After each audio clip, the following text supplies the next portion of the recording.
So, bloody hell, that went with a bit of a knock, didn't it? I've been to Home Bargains again. I wanted to try some more of Tom Kitchen's stuff.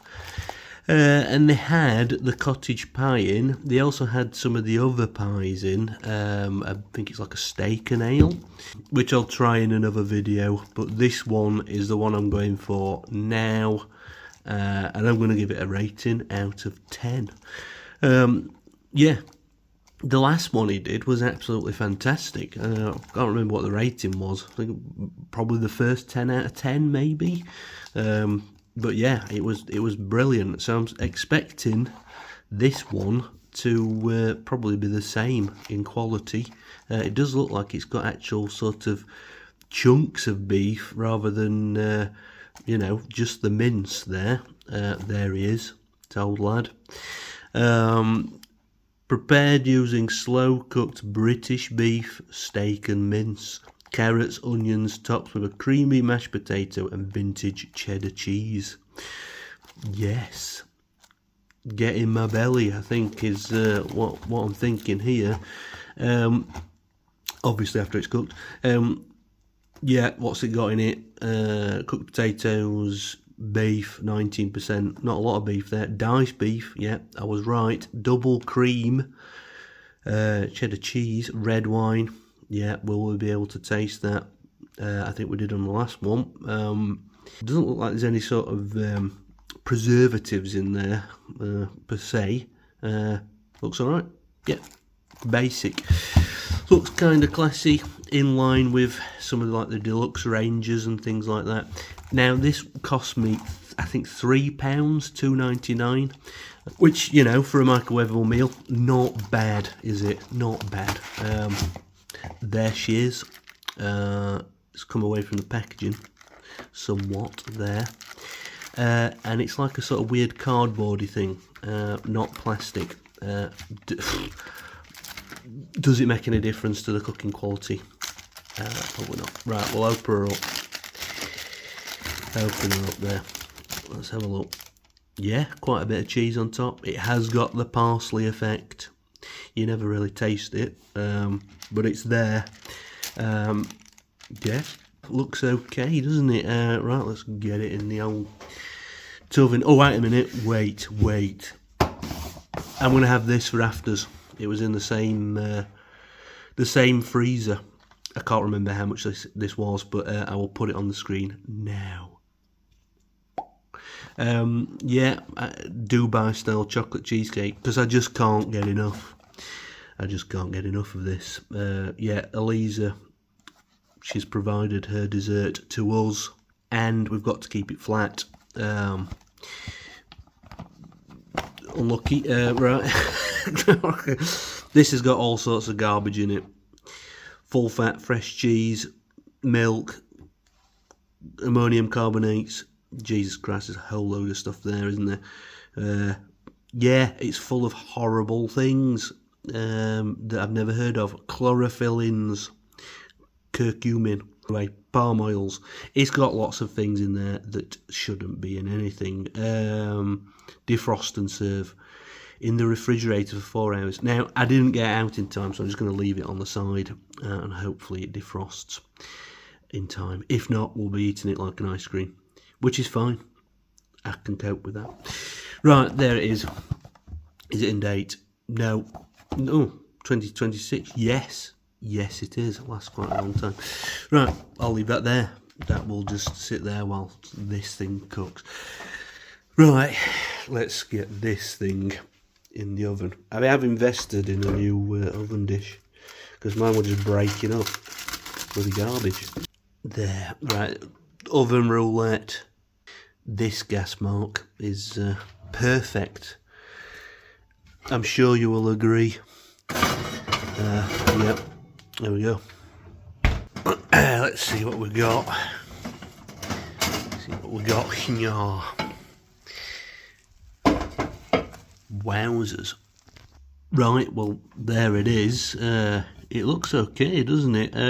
The mesh has deflated somewhat, and it was a bit difficult to get out of the bloody pan. But apart from that, it looks all right. I did make some sugar snap peas as well to go with it, just so it's a little bit more healthier. Get your veg in, isn't it? They're nice. Right, what should we go for? Just a bit of the mash, I suppose. There's some cheese on top.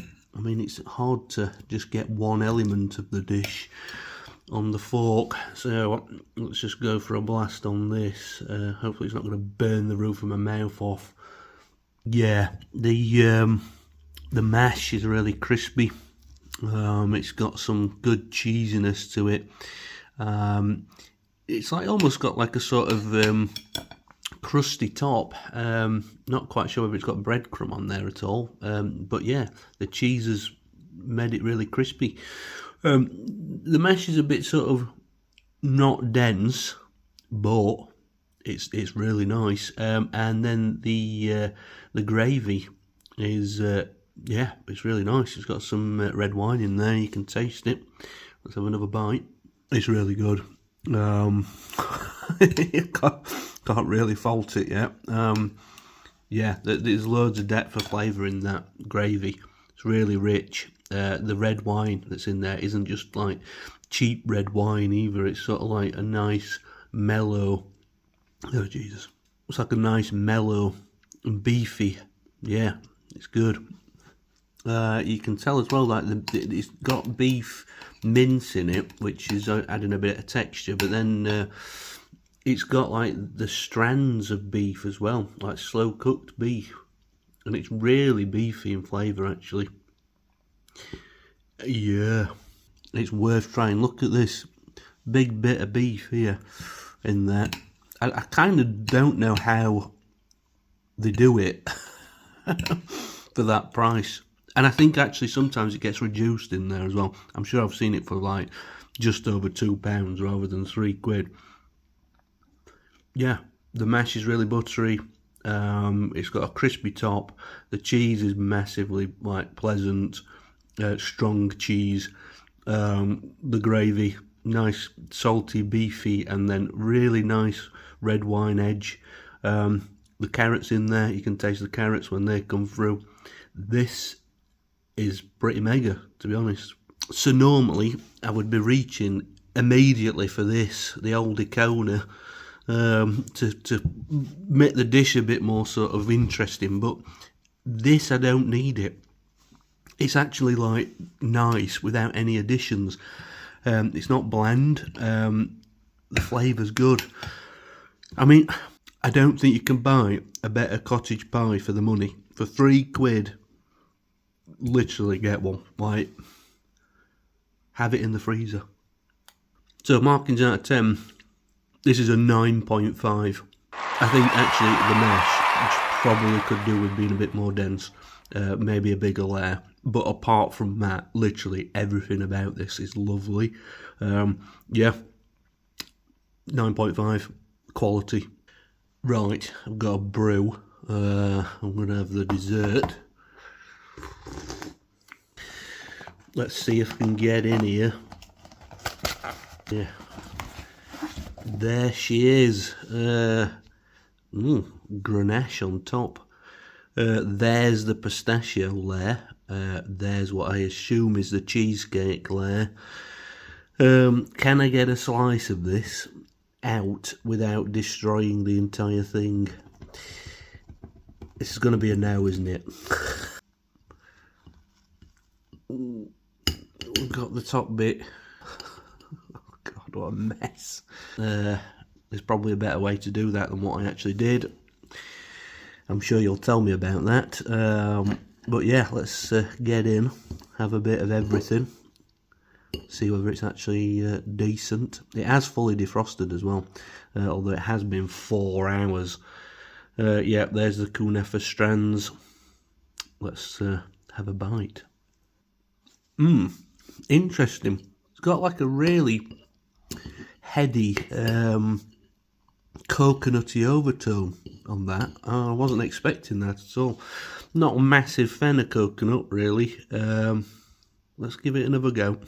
Yeah, the base is really nice. It's a really nice cheesecakey base, but the top bit has really coconutty flavour. Yeah, that base is really, really good. Not so sure about the top bit, which you'd think would be the luxury bit of it, the pistachio bit, but let's give this top bit a go again. You do get the pistachio in there, and you do get the really quite dark luxury chocolate. Actually, it's tasting quite good, but yeah, there's a coconutty element to it, which, I mean, some people like coconut and stuff. I'm not too bovs, but yeah, it's decent either way. I like it. Now, for a cheesecake, £4, bit pricey, isn't it? You can get like a cheap cheesecake for I don't know, 80p, raspberry one from like Lidl. Or have they gone up in price? They've probably gone up in price, haven't they, them now? But yeah, this is a bit more luxury than that, and it's a bit more impressive, I think, actually. If you gave it to a guest, they'd be like, yeah, I've never had one of those before. Probably worth the £4 to try. I'm going to give this a 7.5. I think that's reasonable. It's decent.